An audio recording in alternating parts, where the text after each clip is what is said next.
I would say that the complexity is really defined based upon people, platforms, and processes, right? Which is the core pillars of RevOps. And so it's a matter of HubSpot is focusing on connecting those pillars as much as possible through their platform, which is why they're able to scale and solve for those complex use cases.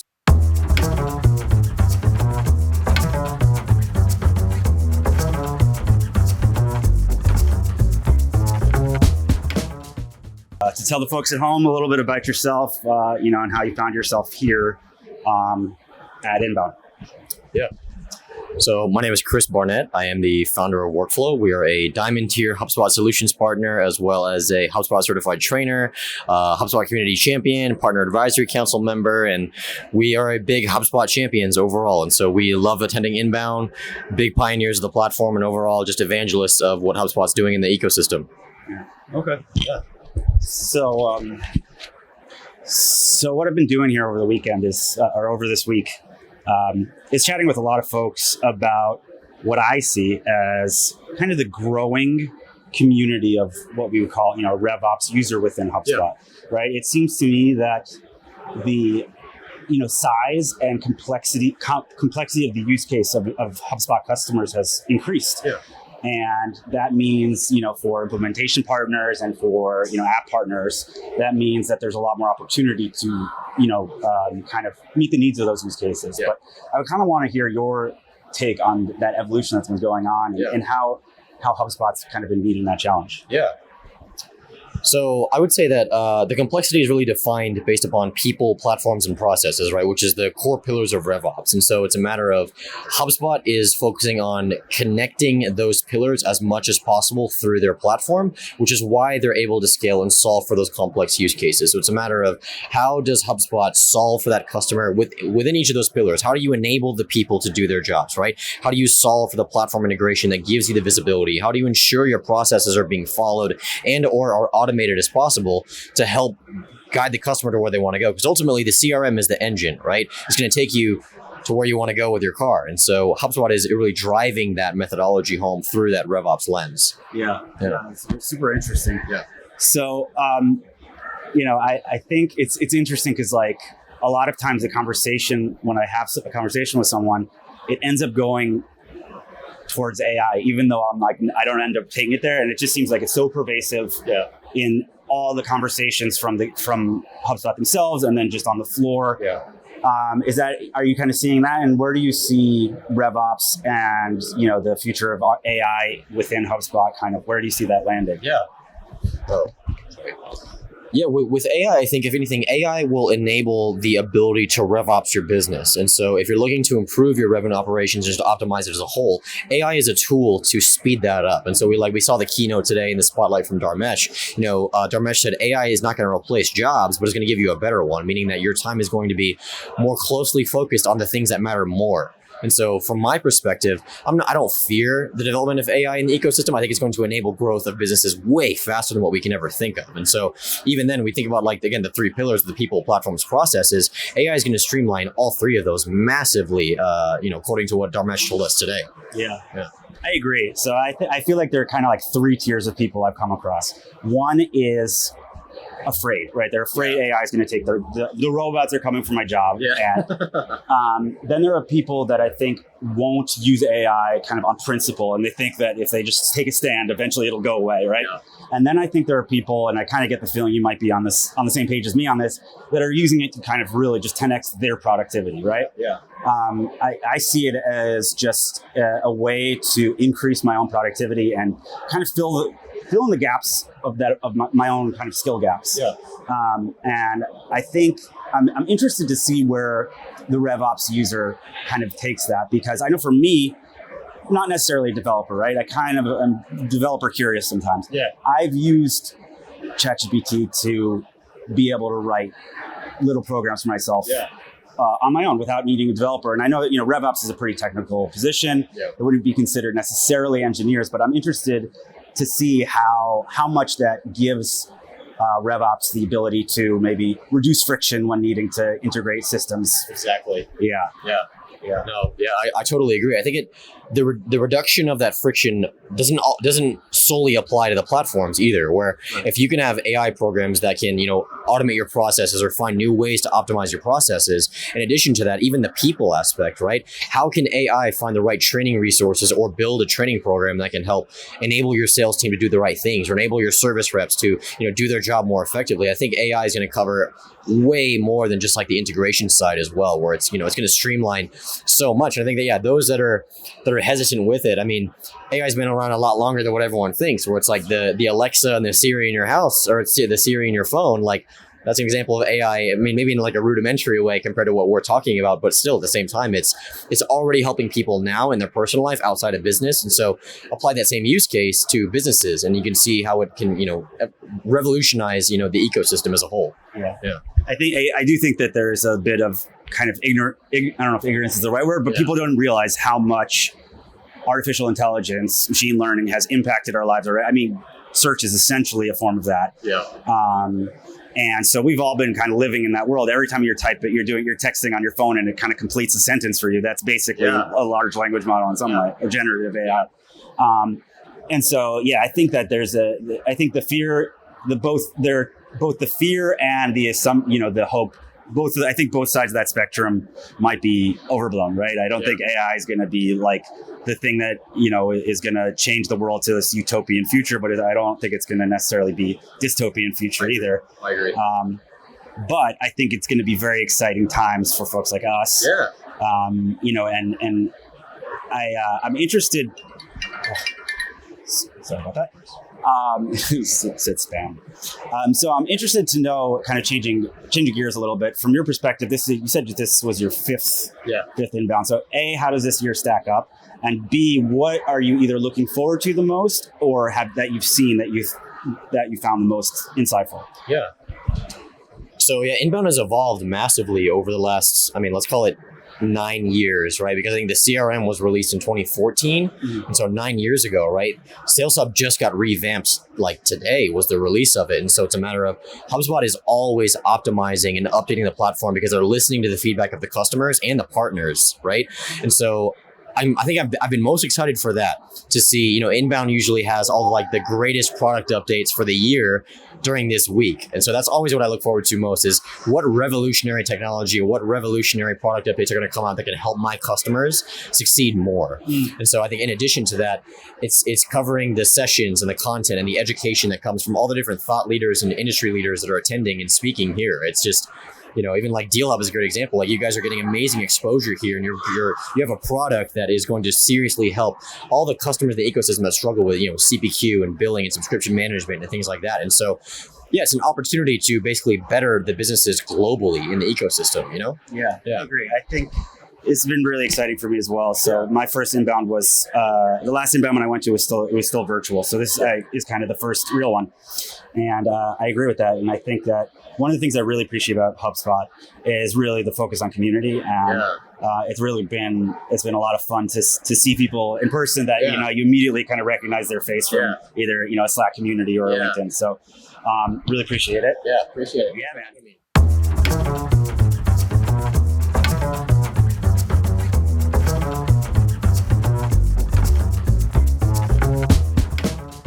All right, Christopher, welcome back.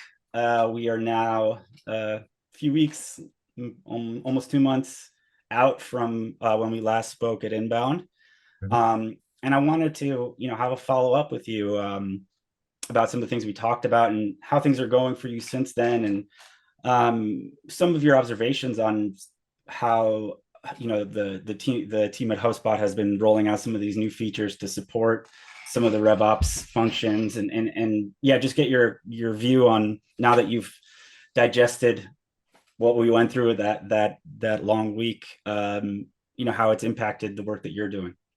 No, it's good to be back. I'm excited to chat. I think there's been a lot of product updates that show that HubSpot is very serious about swimming up market. And so I think that the app partners and the solutions partners in the ecosystem are going to benefit from those very, very massively. I mean, we have been in kind of full development mode ever since inbound of just introducing these new functions, seeing how those apply to our current customer base, just kind of figuring out how do we train the internal team on how to factor that into their current, architecture whenever we're demoing, and overall just, learning about all of the new functionality that's coming out, as well as what is on the horizon as well. Like I'm hearing whispers of some pretty big things coming out here in Q1 of next year. And so it's been great. It's been very busy, but it's been a really revolutionary time for HubSpot and for the partner ecosystem. Yeah. I mean, I definitely have seen very similar. So I spend a lot of time across various communities, HubSpot communities as well. And it's pretty clear to me by the questions being asked that there are definitely larger and more complex use cases moving into the HubSpot ecosystem. Do you think, well, let me ask it like this. Why do you think that is? What are your like inklings on why that change is happening now? Yeah, I think that HubSpot is releasing new, public betas, new like functionality just in production environments in the CRM at a very, very quick rate. And I think that it's showing that HubSpot is built to scale at an enterprise and mid-market level. I think that it's becoming a more serious contender with those, larger incumbent CRMs is how I'll phrase it. And so people are Mm-hmm. starting to realize that HubSpot's a player in the game, and it's showing through the roadmap and the quality and quantity of products being released actively. I mean, I'm seeing stuff nearly every week, if not like every 4 to 5 days coming out, and so it's great to see. And so I think that coming out of inbound, there's always a little bump in activity from HubSpot's customer base. I feel like with new business, new hubs. But this has been a serious jump with the introduction of AI tools, Commerce Hub getting some big updates, and overall Sales Hub being revamped. That's a huge, huge, huge functionality upgrade. And so I think the combination of those together overall is showing that they're swimming up market, and they're doing all the right things to do that. Yeah, I was talking to someone recently about this, and it's funny because every one of those little changes that may, for some people, seem inconsequential, like you mark a lead a different way or a prospect a different way, that made somebody's year. They've been begging for that feature. Like there's somebody out there whose life was changed by that little tweak. Yeah. And that happens over and over and over again for these little things. Each one of those is like there is a portion of people out there that have been, either they couldn't start using it because this feature didn't exist, or they had some crazy workaround. And if you continue to build like that, the tent gets bigger and bigger. Yeah. Um, Yeah, I yeah. agree.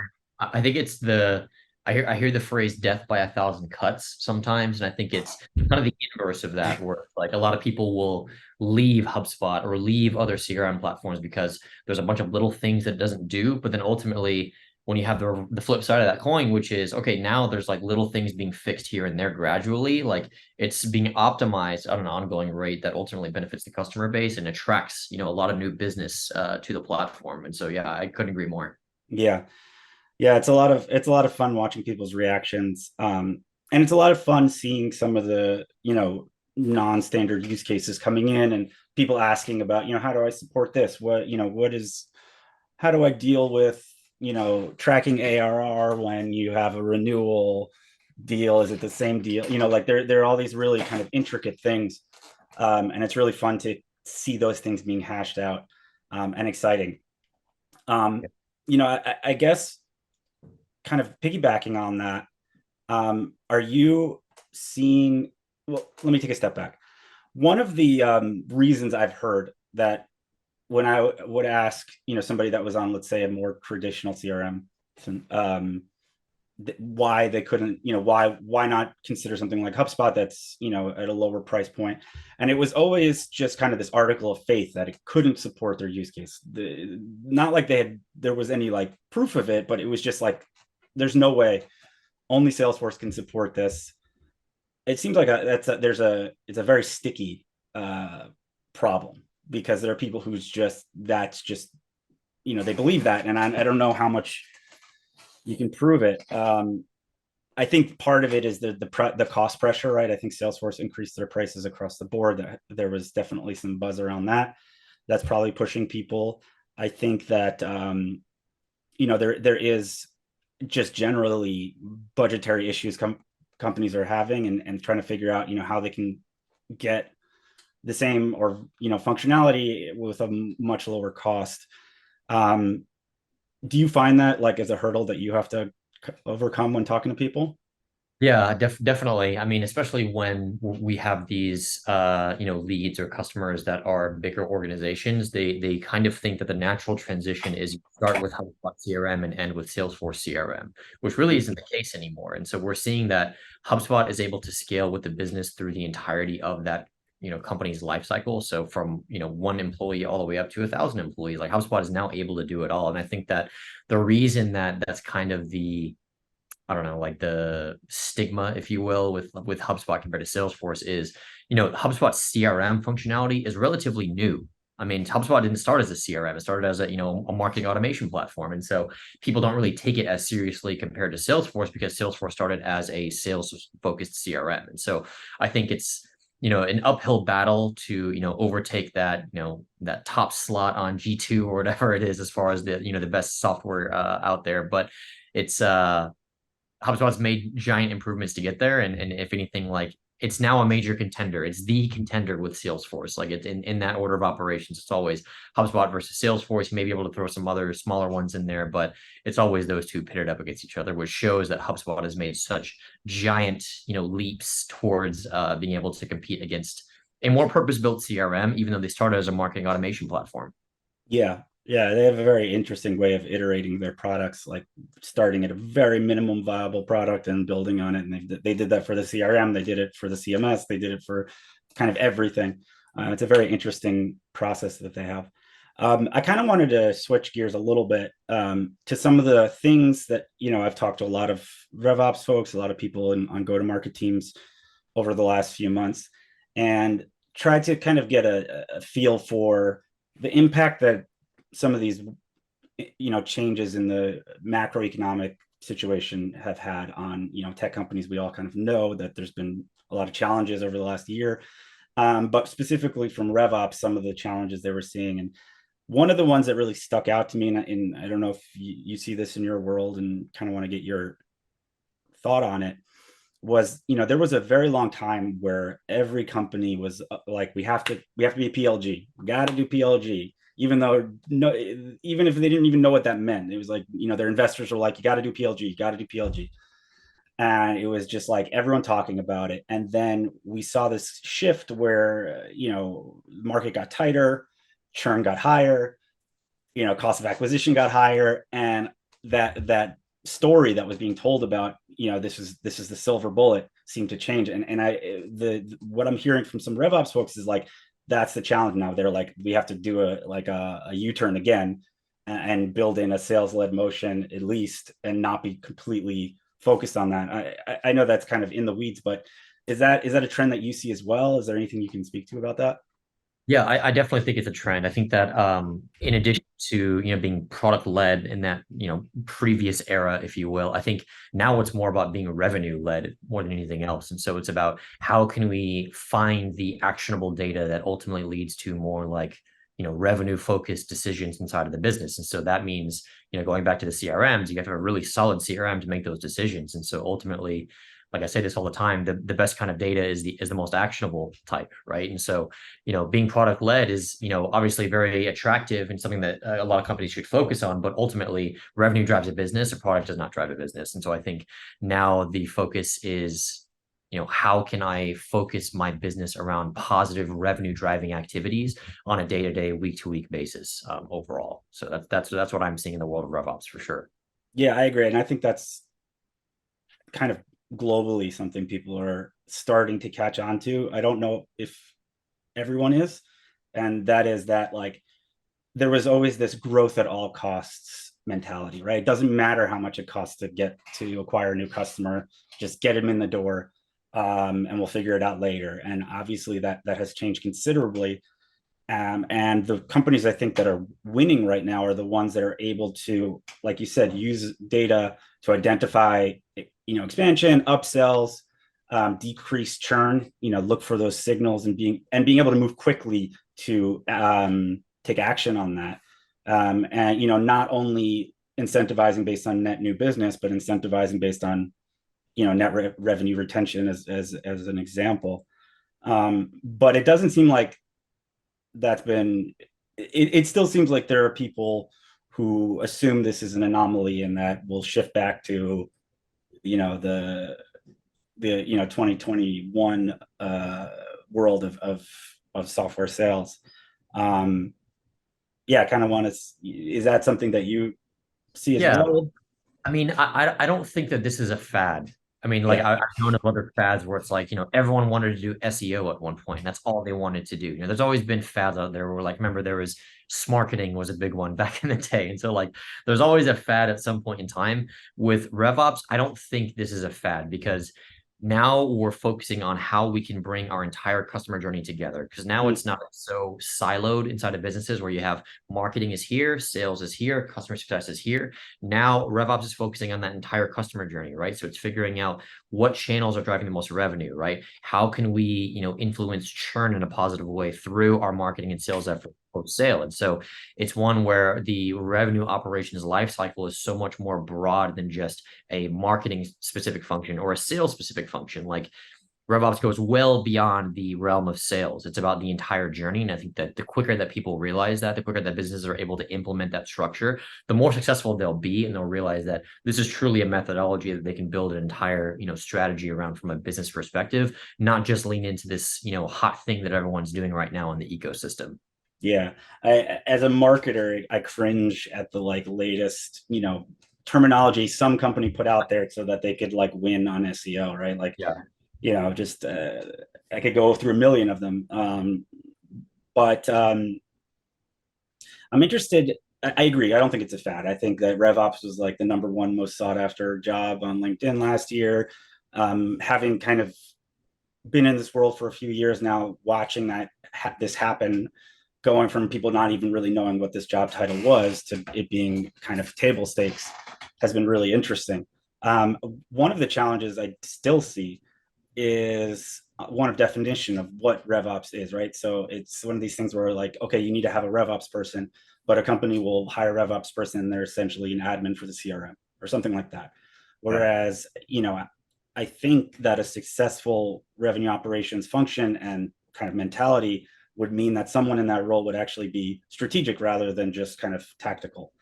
Do you see that challenge still existing? And how do you think someone in a RevOps role could advocate to have that kind of strategic role within the company?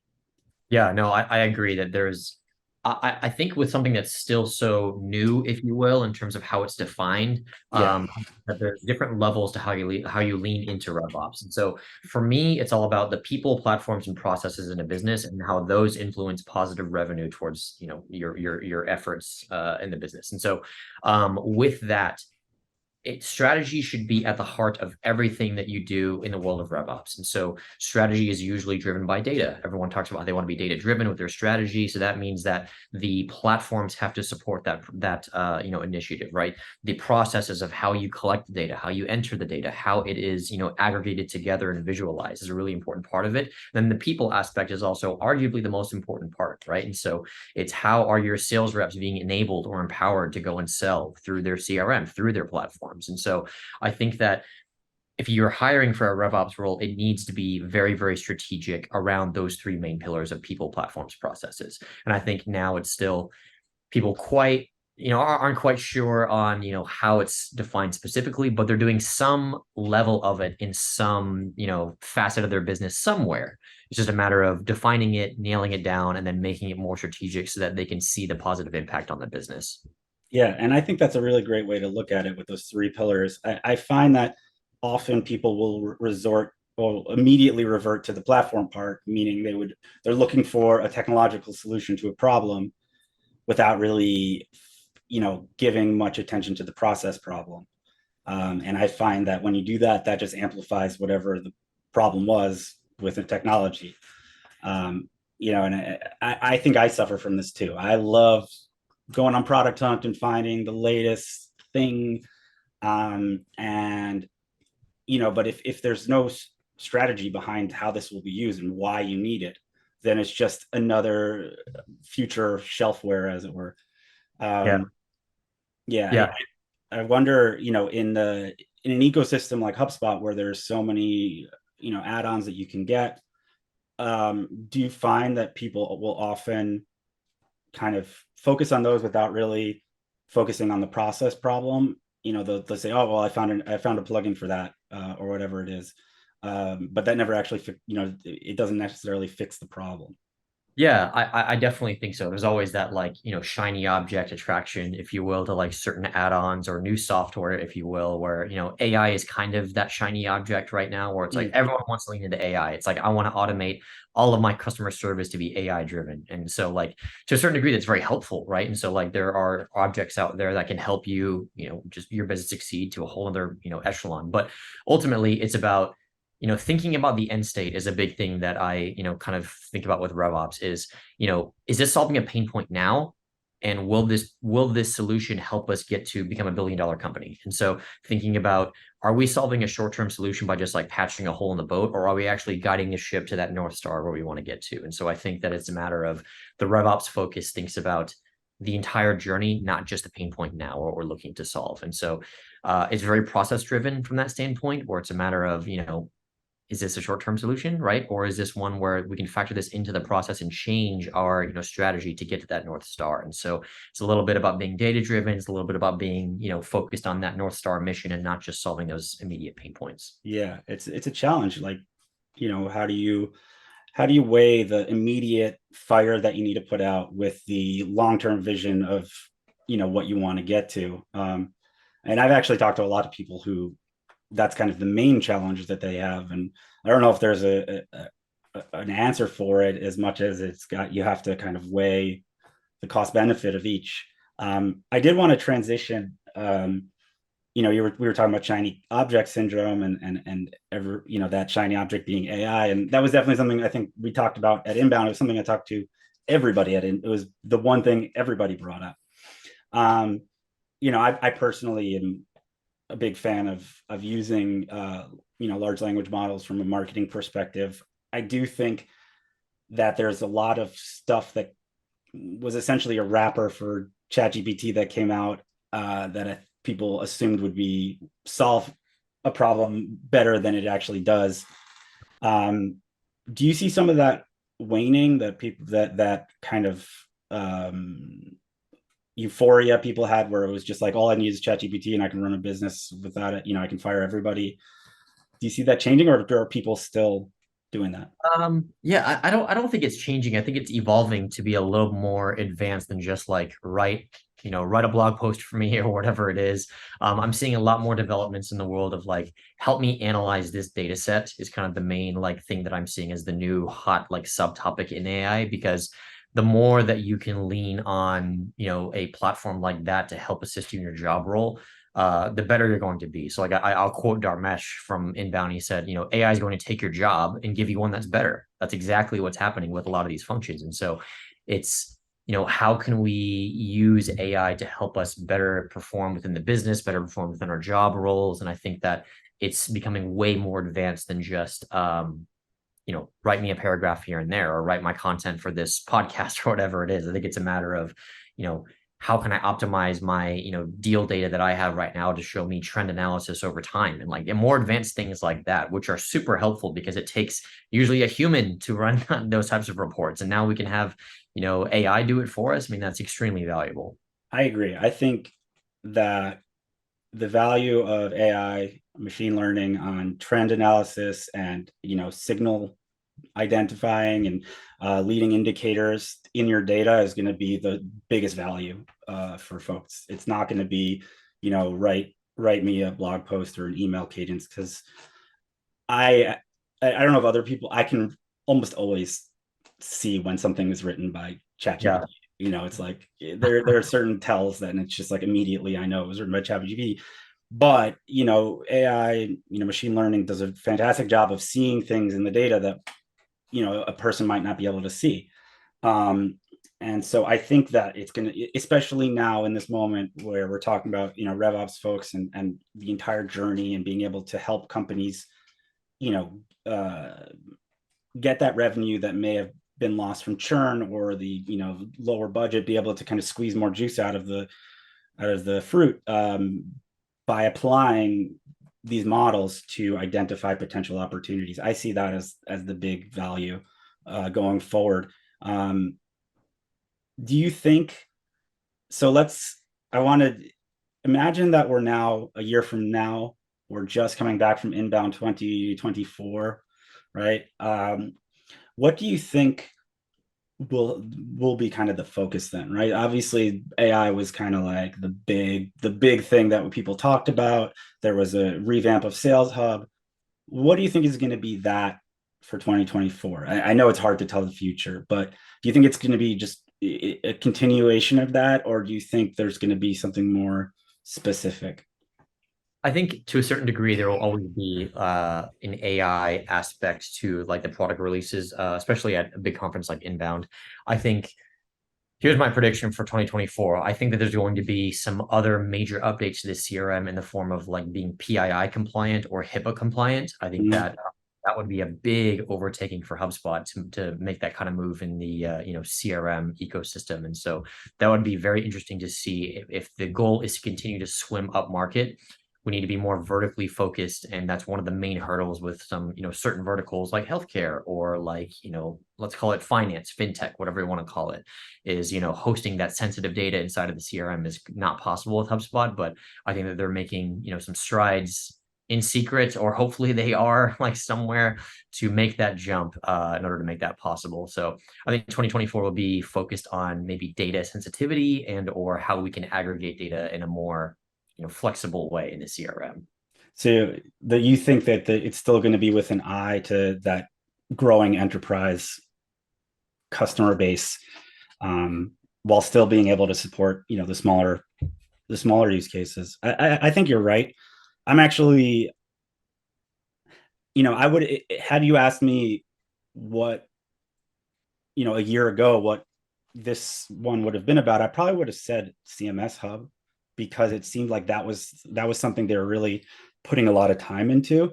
And it does seem that the AI ChatGPT coming out kind of shifted priorities for everyone.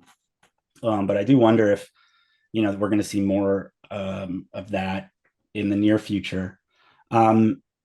So